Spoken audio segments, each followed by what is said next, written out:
And we are live. Hello, book lovers. Welcome to Authors Love Bookstores, presented by Amity Gaige. My name is Kimberly Hensle Lowrance, and I am your host. Here on Authors Love Bookstores, we bring to you a conversation with an author and his or her favorite independent bookstore to shine a light on storytelling and creativity, essential parts of our culture and our collective human experience. We talk about the books written by our guest author, and we'll also discuss what makes the indie bookstore we're featuring so special.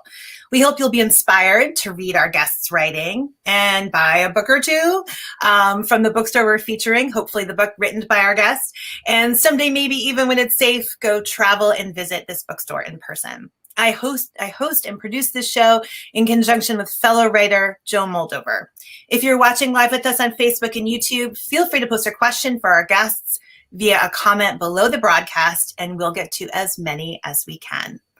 I am so excited today to welcome best-selling and award-winning author Amity Gaige. Amity Gaige to Authors Love Bookstores. What a terrible start! No, keep going. We've been live for 15 seconds, and I already have a big disaster. My apologies, Amity. Amity is the author of 4 novels, Oh My Darling, The Folded World, SCHRODER, and the stunningly gorgeous Sea Wife, which came out last year and is now out in paperback. Amity is the winner of several fellowships, a Fulbright Fellowship, and also fellowships to MacDowell and Yaddo colonies.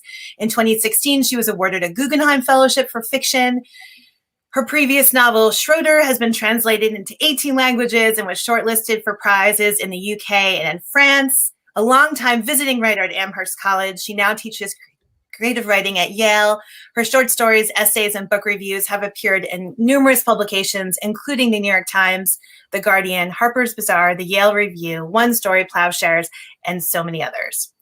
Welcome, Amity. So happy you're here. Thank you, Kimberly. Great introduction. God, not really. Thank you for saying that. I'm also so grateful to welcome Michaela Lovering to the show today. Michaela is the events and marketing coordinator at Odyssey Bookshop in South Hadley, Massachusetts. Founded in 1963, Founded in 1963, the bookstore is owned today by the founder's daughter. And it's located in Western Massachusetts. So for those of you who are not from New England, Western Mass is gorgeous. It's like the spot to be in the summer and in the winter and in the spring. And you just go there all year round. There's something beautiful to discover. There's many cultural institutions there. My most favorite place, which is Tanglewood. There's also gorgeous vistas and mountains and hiking and universities. So it's chock full of great things to see. Odyssey has a really impressive mission statement that I encourage you to check out on the store's website. Quote, "We are passionate about the written word and seek to share our love of reading to help create and sustain a community of lifelong readers. We strive to provide a hospitable and nurturing environment to encourage the healthy exchange of ideas by hosting readings, book groups, panel presentations, and online discussions." It's wonderful. Welcome, Michaela. We're happy you're here. Thank you. I'm so excited to be here. Thanks for having me. Oh, well, we're very excited. Okay, so let's start off with a very important question. Amity, you have visited many independent bookstores, I'm sure, in your career. What makes Odyssey Bookshop so special? I am so thrilled to be here and introducing the wider audience to the Odyssey, because I want you to go and I want you to see it. I love it for 2 reasons. I think one is one that you touched on already, Kimberly, which is where it sits, you know, in this sort of literary rich area. It's like it's in the soil or something, you know. Literature is part of history. There's obviously the 5 colleges are a really dynamic part of that. Wonderful universities, and they bring people. But then a lot of the graduates stay, and also historically, outside of the university, there's just a tradition. This Emily Dickinson. I lived for 7 years around the corner from Emily, and I thought I was like, oh, I'm walking by Emily's house. And my old drafty house was built, when she was still alive. It was really cool to be part of that. But then later on, or even earlier, Noah Webster, Caring About Words, or than Robert Frost. And just a tiny side note, I had the honor of being at a cocktail party when I just came as the writer or the visiting writer at Amherst College with a writer who had been there for many years and referred to Robert Frost as Bob. One of the few people who would still do it. So, but it's sort of obviously there's that tradition. But I would say then I have a personal reason too, which is that I feel like the Odyssey, I feel allegiance to it because I feel like it's been good to me, and I'll tell you why that matters, which is that I think that intimacy extends to the readers and to the community as well. And my second book was published by a small independent press, and the Odyssey chose it for its incredible first edition series. And so the people who trusted that subscription series, who trusted the Odyssey's taste, gave me a try. And I wasn't famous, like no one had heard of me, or anything like that. It was that they believed in me, and they also felt that as to want to nurture a local person, a local writer. And so again, I think that just sort of extends, and it's really the store is like the quintessence of that indie intimacy. It's so important. And I know that because since I've left the Pioneer Valley, I don't have an indie nearby. And it's a real loss. And so I just think that if you're an hour out, 2 hours away, go to the Odyssey. You're going to have the same investment, that sort of literary spirit that's in the groundwater in the area extends to the booksellers and their passion and knowledge for recommending books. And it's also beautiful, airy 2-floor space. I read each of the books that was published while I was in the area. I had a little event there, and I feel really supported. And when I go into, no offense to anyone at Barnes & Noble, I do not have that experience when I go into my local Barnes & Noble. And it's not their fault. It's not the bookseller's fault there. You just cannot replicate the indie spirit. It's made out of every moment and every recommendation and every transaction and conversation. You can't fake it. And Odyssey represents that. It's the quintessence of that spirit. Well, you've hit on all the things that make an indie bookstore so critical to our communities. Support, welcoming, critical thinking, being a welcoming place, being a respite, a sense of history, a sense of community. Michaela, do you feel all of those things working there?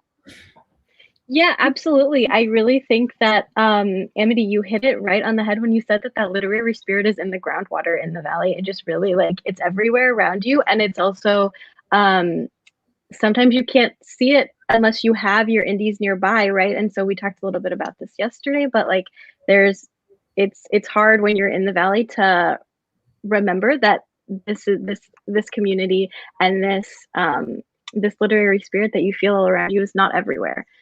So definitely I feel it working at the bookstore, and sometimes I don't always remember that that's what is going on until I leave the Valley for whatever reason, and then I come back and I'm like, oh yes, this is why I'm here. This is why I do what I do. Now, Michaela, this has been a very difficult year for everyone, but it's also been a very difficult year for independent bookstores. And I know that Odyssey at one point had a GoFundMe to keep the store running. How is the store doing now? So yes, right at the beginning of COVID, Odyssey had to close down, and our fearless leader Joan started a GoFundMe to sort of draw on that community that had supported the Odyssey for so long. And now the Odyssey is doing much better. The thing that I think helped a great deal is our online sales. We really made a push to move digitally. In terms of outreach to customers, in terms of sales, in terms of book recommendations, just everything. We had to think about what is the digital equivalent to being inside of a bookstore. And it is impossible to replicate on the internet, unfortunately, but we're doing our best, and I think it's helping a lot. So yes, much better than at the beginning of COVID. We've come a long way. It's been a year. We're nearing the year mark as well for when Odyssey had to close down, and we can see a lot of growth in our in our customers and how we were able to connect with them virtually and digitally and online through this pandemic. Great. Well, one of the best books I've read in this past year is Amity's book. I'm not just saying that because you're on the show. I am a voracious reader, and I have had the hardest time reading these past 2 months. The world has been very heavy, and it just feels, I don't know, it just, for me at least, it felt like I read a lot of great books, but they were hard to get through. And then I read your book, and it was the book I love. You know, when you sort of don't turn the light off next to your bed and your spouse is sleeping and you're like, I just need 5 more minutes. And then suddenly it's 12:30 in the morning because you just couldn't put it down. And I love that feeling. That's my favorite, that sort of addictive, I have to see what happens next. And Amity, thank you for that, because I'm really grateful to have spent time in this story. And I'm not the only one, because the reviews for your book have been tremendous. What I have a bunch here. I have to read them because they're just so good. The Wall Street Journal says this book is profound and universal. It achieves a lovely balance between the real and the metaphoric. Publishers Weekly gave Sea Wife a starred review saying that it's a splendid, wrenching novel. Every element of this impressive novel clicks into a dazzling, heartbreaking whole. The Washington Post calls the book moody and compelling. Kirkus calls it powerful. The New York Times describes the book as stunning. And of course, I say it's addictive and a must read. So what is it? And this book came out in April of last year as the pandemic hit. What has this experience been like for you? Because this is a very different launch than your other books. Yeah. What has it been like for you to introduce this book into such a strange world? Yeah, I went on a journey about that. Like a lot of us, we had to let go of so many plans, you know, the best laid plans, because it was kind of come out. I remember the night, you know, March 13th, I was out to dinner with friends when I said, I'm going on a book tour. And there was like silence. You know, no, you're not going on a book tour. And, you know, so I had to let that go. I was okay with that. I was more concerned. All I've really wanted is to reach readers like you, Kimberly. You know, I mean, that's my dream. And that's all I wanted. And I was very concerned that I wouldn't. And, you know, the indie bookstores, which are the place where my heart lies. And I think that because of the kind of writing I do, that I'm an indie bookstore writer, a lot of them were closed, you know, like the Odyssey and so many. So how does like my reader, you know, how do I find her? And I was very worried about that. I feel like my publisher did a really good job of pivoting in enough time to get me and on Zoom and on Crowdcast and Facebook Live and even Instagram Live, trying to tell my story and tell it and reach people. And they were able to do that within a matter of weeks. I think that I feel for writers who published in March and in April, I actually was sort of I was at the very beginning of May. So it was just enough time. And also Zoom was kind of novel, so people showed up, and you know, and then there's the added benefit of my novel there's something of it was totally unanticipated but parallel experience to quarantine and to just the it's like you could read it as an allegory. Like the book has this kind of allegorical cast to it where the family is a family of 4 sailing, and they're novice sailors, not very experienced, and they're trying to cross the sea together. And there's a lot of bad weather and personal problems and stress.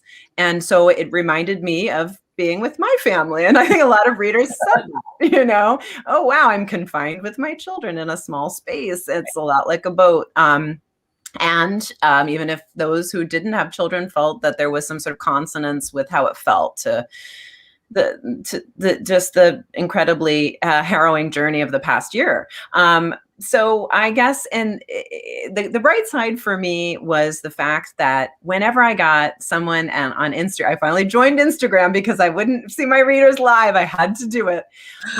Somebody would send me something through Instagram or an email or or Facebook, and they would tell me that my book meant something to them. There's some issues in the book that people felt particularly seen by, and I think that those people telling me their personal stories, whether it's about postpartum depression or childhood trauma, some other things, you know, it was It was quite moving, and I felt that it mattered more to me than it would have otherwise. I was humbled and sobered by the past year, and I was very grateful for any sense that my book had touched anyone or helped anyone, even for like you, Kimberly, for like a number of hours to feel maybe more connected or to be diverted in the sort of way that literature, serious literature, can do. Yeah. Books have been a savior in a way that they have never been before, right? This past year. I'm sure, Michaela, you see that with your customers too, that just, we need books, we need stories. They buoy us. That was a little bit of a pun there. See. So Amity, will you read a little bit from the book for us? For those who have not yet read Sea Wife, I hope you will listen and go out and buy the book right away. As I said, if you're just tuning in, I'm reading Sea Wife. It's about a family of four, a man and a woman from Connecticut, very conventional. Yeah, there Michaela is doing a very nice display. And also, maybe this is a moment, I got my paperbacks today. So the paperbacks are out for a couple of weeks, talk about problems of the COVID. And I just got it. But so this is the mommy and this is the baby. I feel like my book just had babies. And so we have the same cover. That doesn't always happen, right? So sometimes the paperback is a different cover than the hardcover. I think they kept it because it's so beautiful. And a lot of booksellers have said to me, you know, it's a pretty book. We like to have that on the shelf and people reach for it. And there's this, oh God, it's hard to see. This drop of water, which I will leave you to wonder what it is. Is it seawater? Is it tears?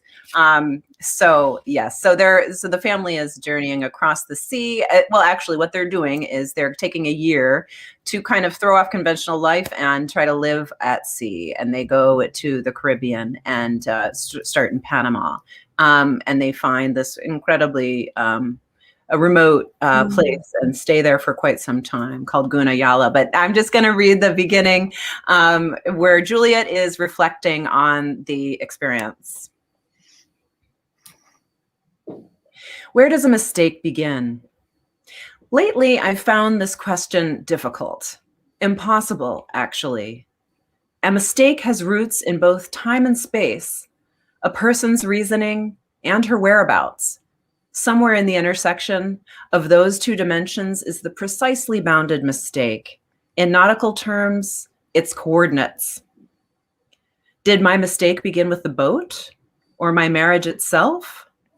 I don't think so. I now suspect that my mistake took root in an innocent experience I forgot to decipher, the mystery of which has quietly ruled me.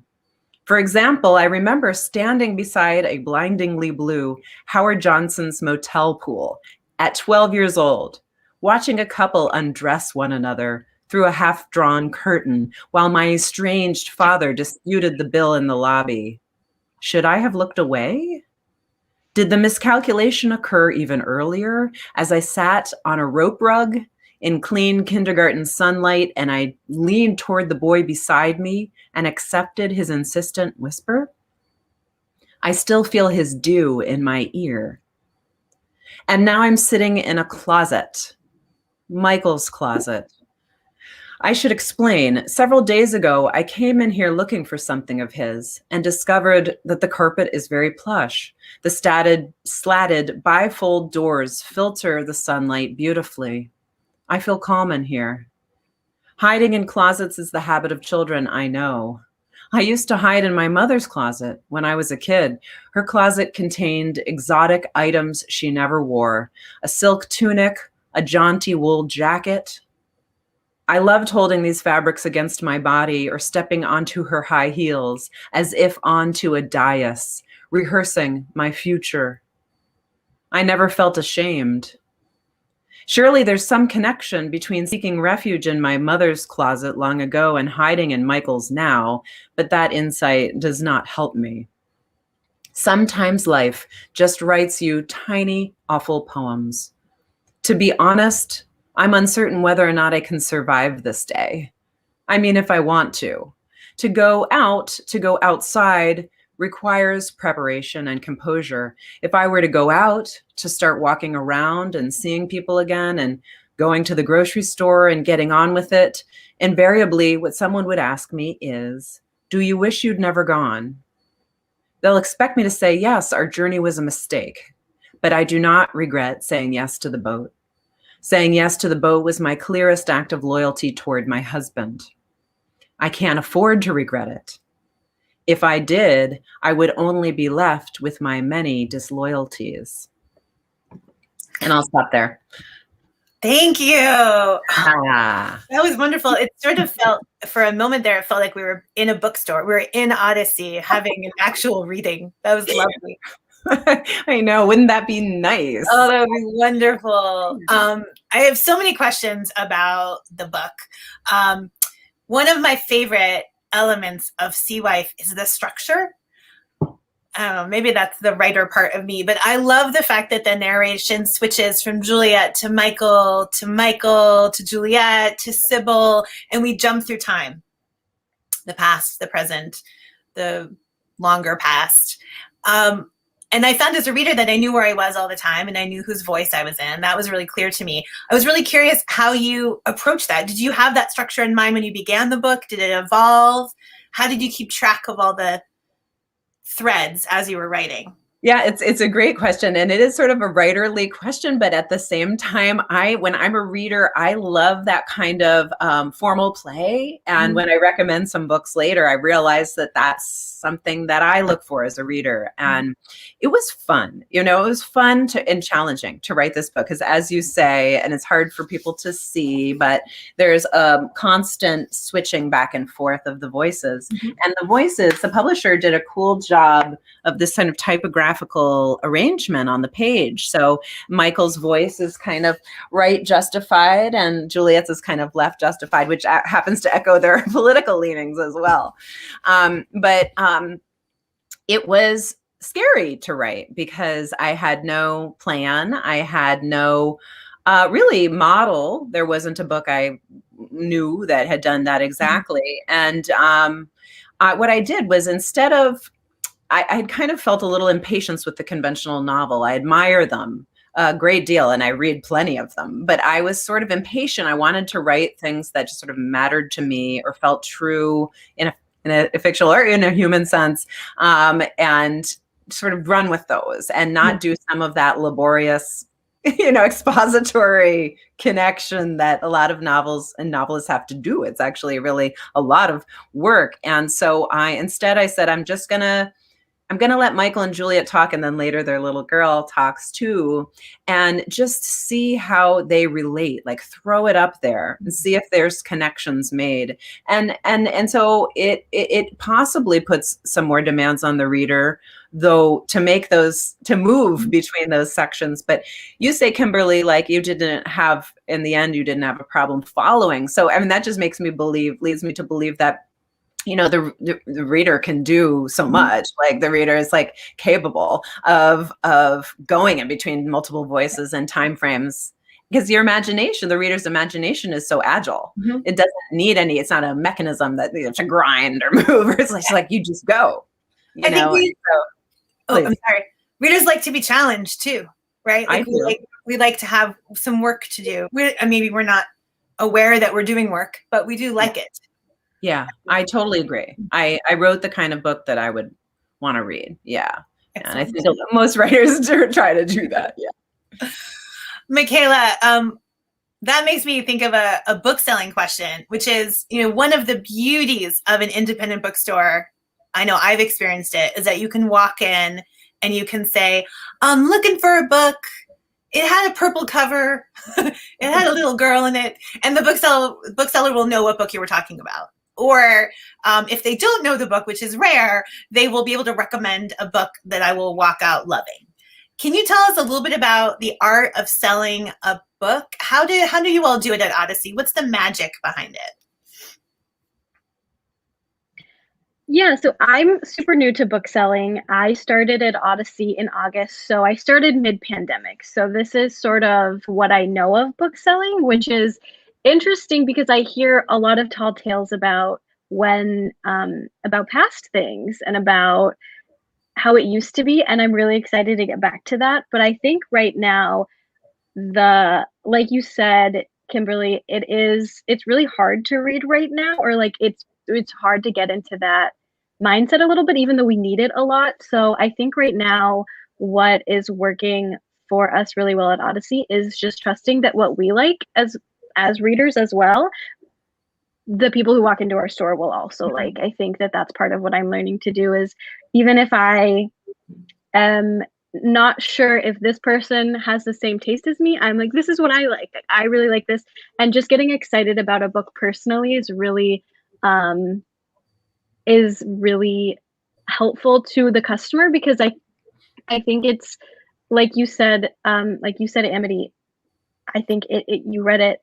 Sometimes life just writes you a lot of really awful poems, or a lot of little awful poems. And I think that a lot of people are feeling that in a really deep way right now. So just getting excited, like sharing excitement about a book with a customer or with just a fellow reader is really, really helpful, and sort of what makes it work, I think. So right now, if someone is looking for a book recommendation, can they call the store? Because are you still closed? Are you open? You're closed. We are open. Yeah. Oh, you are open. Okay. Yeah. So they can come in. They can. So we're open.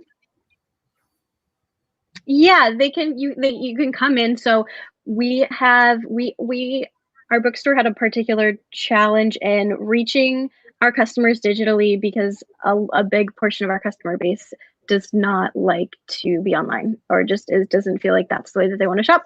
And so we opened at a very limited capacity, and we did some appointment only things through COVID, and now we're not open fully to what we were before the pandemic yet, but we're open almost every day. We're closed Sundays and Mondays, but every other day we're open. So you can come in and talk to a bookseller, or you can give us a call. And we also have a ask a bookseller form on our website. So if it's a Google form, and you can just submit your questions, and you can submit your request for recommendations, and a bookseller will get back to you. Sometimes it's me, sometimes it's a different bookseller, but Okay. I love this idea of appointments to shop in the bookstore by yourself. To me, that's like the equivalent of winning the golden ticket in Charlie and the Chocolate Factory. It's like, oh, you can have the bookstore all to yourself. Wander around. That feels like utterly decadent. I can't. It makes my head hurt. It sounds so wonderful. Amity, I have to ask more sea wife questions. So my husband's dream would be to sail around the world, and it would be my nightmare. When I read your book, now I had like concrete examples on why it would be my nightmare. Squall. I should have to say squall. It's like terrifying me. Tell us a little bit about the inspiration for the book. Did you have a dream to sail? I actually know, like, I read an article about where you got the idea for the book, but I'm really curious if after you sort of started writing, did you feel like you'd want to take the adventure that Julia and Michael take? Maybe with it. Yeah, no. There was some great reader's review somewhere on, like, I don't know where I saw it, but a reader was like, this appeals to both my romantic side of wanting to sail and my practical side of like, no, I don't want to sail. And I think that's true, actually, because the one thing that inspired me to write the book was really the sea. It was actually the sea itself and wanting to describe it. I have a sort of poetic origins. Like that's where I started to write. I mean, when I was young, but I also love description, and I love to do it in novels. So I do find the sea very powerful and changeable, and it's somehow, it seems like it has a mind and emotions, right? And that's true. When you're out there, you really do feel that it's a living thing and it's a changing thing. So I wanted to throw people out in that landscape and that seascape. I'm not a sailor. I did not have sailing experience before I wrote the book. And I did take research trips that, slightly endangered me, and,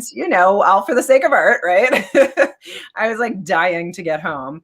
But I will say that my attraction to it and to the story, especially the sort of ripped from the headline story that I had used here was that I often do feel I really admire people who do something ambitious. Oftentimes that is a physical challenge. I admire people who hike the Appalachian Trail. I admire people, and especially pioneers and women or disabled people. It's just in terms of the sense of somebody taking such a huge challenge, and it inspires all of us. I think I do have that.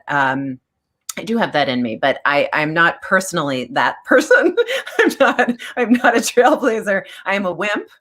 I am, I'm just I like to have my structure and a sense of safety. So I was thrilled to be able to have this experience and thrilled to come home. Yeah.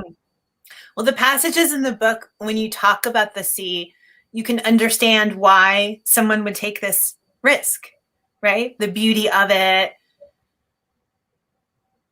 the openness, this sort of being one with nature, being challenged by nature. It's quite beautiful, and the attraction is very real. Yeah, and in the book, they really do have a good time. It's and in the end, there's losses for sure. The children are safe. I want to just say that disclaimer: the children are fine. I think I did hold my breath until I figured that out. But you started this book with an inspiration for a real life story, which we included the link to that story below, and also a love of the sea. When you begin a book like this, do you do all your research first and then write, or do you write and research? Do you know where your stories will end before you begin, or does that come to you later? Yes. No, I do not know where I'm going. I actually have a really good nautical metaphor for this, because Kimberly, you started with the nautical puns, but it's waypoints, the idea of waypoints. And you probably have heard of those, right? They're like their legs in a journey. Mm-hmm. And I learned waypoints in a sailing journey, and you just go to the waypoint, really, not to the final destination, because there's so many influences in the meanwhile. So you've got currents and air, you've got the storm. So you can't know how to get there until you get to the waypoint. Then you go to the next waypoint, and then you go to the next. This is true in air travel as well, actually. So I feel like that's how I write. And I believe in it. I'm a teacher as well. I kind of teach that's a good way to do it. But I also know that some writers do it quite differently, and some writers know exactly where they're going. And that sounds nice. That sounds nice. It involves a lot of nail biting and it's slow, to do it that way. Yeah. Speaking of other writers, Michaela, I know that the store has a number of books that have been popular lately with customers. Can you give us a sense of some of those books? Because I know that our audience always wants to know what the booksellers are reading, what the authors are reading. So can you give us some recommendations, and we'll hop over and ask Amity the same question. Yeah, absolutely. Well, I have some I'm always not sure where it's flipped. I have some specific recommendations right here that I'll go through, but largely anti-racist readings have been really popular at Odyssey right now, and also fiction and the fiction and mystery genres. I think people are just wanting to get out of their own head and out of their own houses in a safe way. So and also people are being conscious about what they're reading, and the anti-racist readings that we that have been really popular here are: this book is Anti-Racist by Tiffany Jewell, who's a local author, and How to Be Anti-Racist and Anti-Racist Baby by Ibram X. Kendi, Between the World and Me by Ta-Nehisi Coates, and White Fragility by Robin DiAngelo. So all of those are available at Odyssey and very good. And then I'll go ahead and get these down. So we haven't really talked about this yet, but I think that you did say, Amity, that you were one of your first books was selected for our first editions club, right? So if people want to join the first editions club, this is the April pick. It's called Liberty by Caitlin Greenidge. So I highly recommend if people are looking to get involved at Odyssey that they get involved in that program, because it's just a really amazing books every month, and you don't even have to do any work of asking a bookseller what you should read. We're just going to give it to you. Fat Chance Charlie Vega is one of my recent favorites, and also a local author. Lives in the Valley, and it's a YA novel. Really good, love it. This selection is from Joan. Joan is really excited about this book. I asked all of our booksellers what they're excited about. So, How Beautiful We Were by Mbolo Mbwe, and The Removed by Brandon Hobson is also one that Joan is really excited about. Sorry, I'm trying to show it in the view of the camera. Yeah, we can see. We can see, and we're including links to all of these below the broadcast. So if you're interested in buying from Odyssey, you can click on over. Okay. Yeah. Silence is a Sense is a book that we are doing an event with the author Layla Alamar tomorrow at 7 p.m. So, I'm still crooked, but I'm really excited to talk to Layla. She's going to be in conversation with somebody that's not me, so it'll be really interesting to like hear two authors get to talk. And then Come Fly the World by Julia Cook is an event that we did about a week ago, and it's also one that I highly recommend personally. It is about flight attendants in the jet age, and a lot of people that are local shoppers of Odyssey were flight attendants at the time that this book is set in, so very exciting as well. And the last, I'm twisting. The last recommendation that I have is The Lowering Days, which was the first editions club selection last month. So great. Wonderful, really good one. Thank you, Michaela. That's a great list of books. I'm jealous of that pile you have there. Amity, what have you been reading, or what are you looking forward to reading in 2021 that you want our viewers to check out? I'm touched that you think that I have like my finger on the pulse of what's about to come out. I really don't. I wish I did. I wish all the publishers would they used to send catalogs, right? And you get all these catalogs, but do they even do those anymore? I don't think they do. So I don't get them. So I don't know what's coming out, but I always get really excited. I know things. Every once in a while, someone will send me a galley. This is a galley I got now. This is not totally recent. I'm a huge fan, Ingrid Nunes fan. Loved this book about a friendship in a really interesting context, an end of life context. She's an example of someone, Kimberly, who when I read, I'm like, oh, how cool how she's formally putting all that together. She gives you so much to chew on, and she doesn't spoon feed you at all. Yep.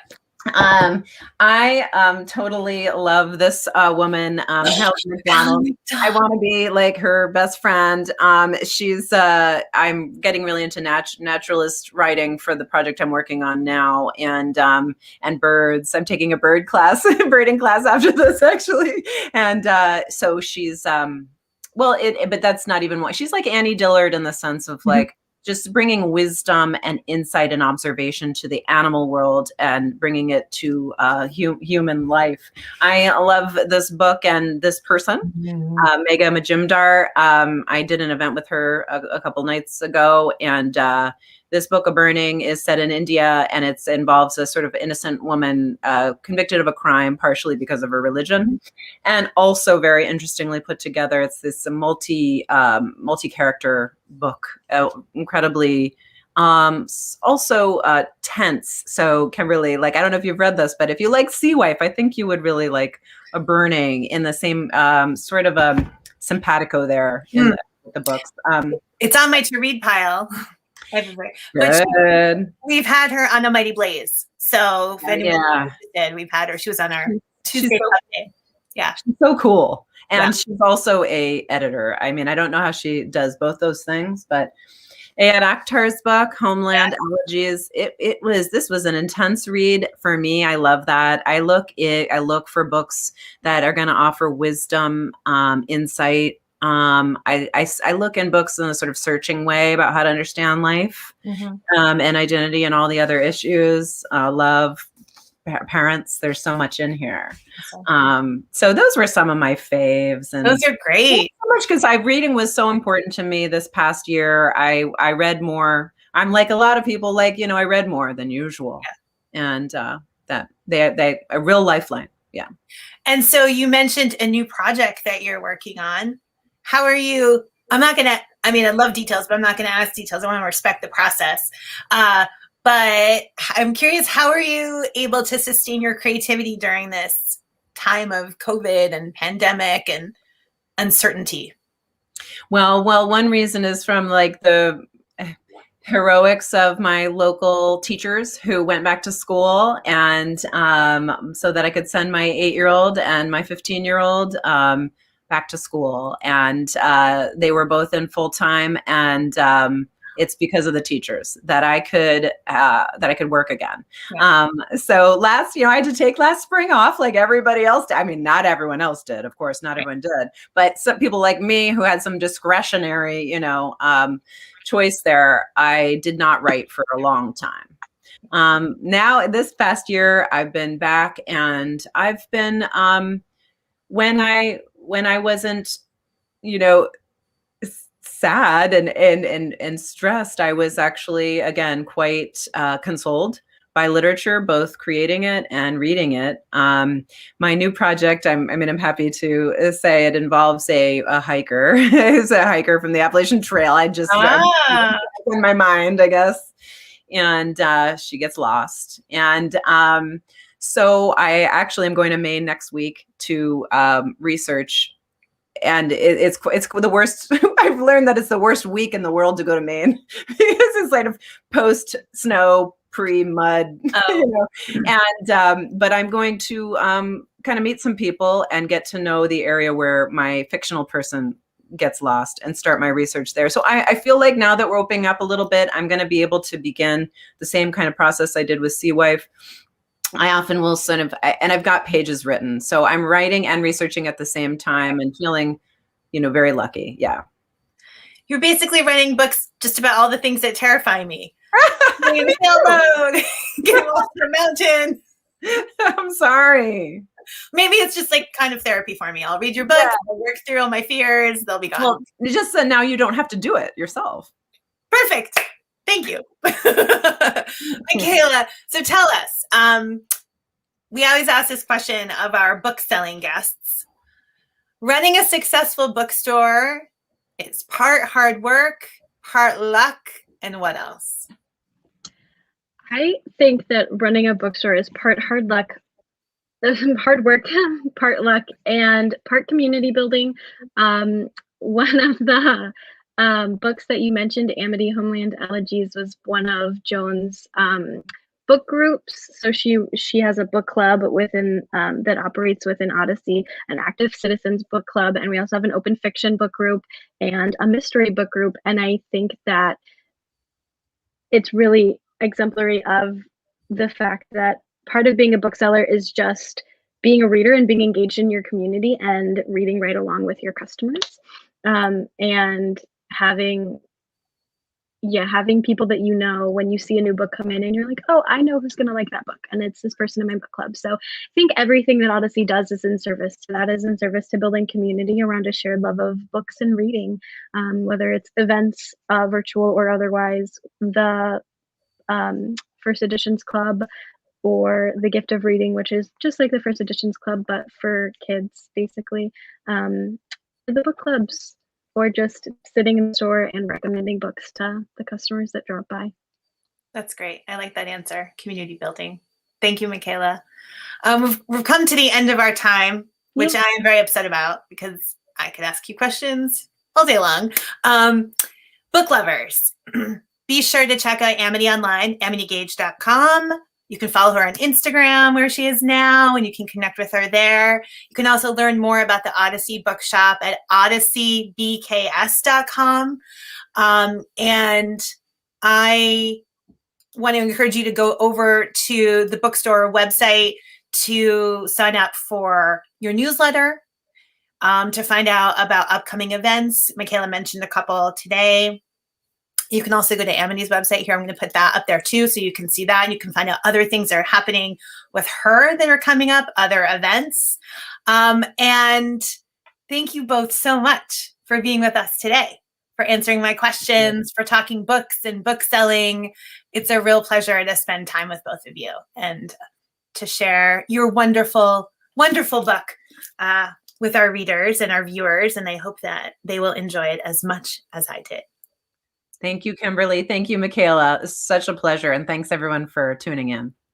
Book lovers, if you enjoyed, Amity. Oh, sorry, Michaela. Sorry.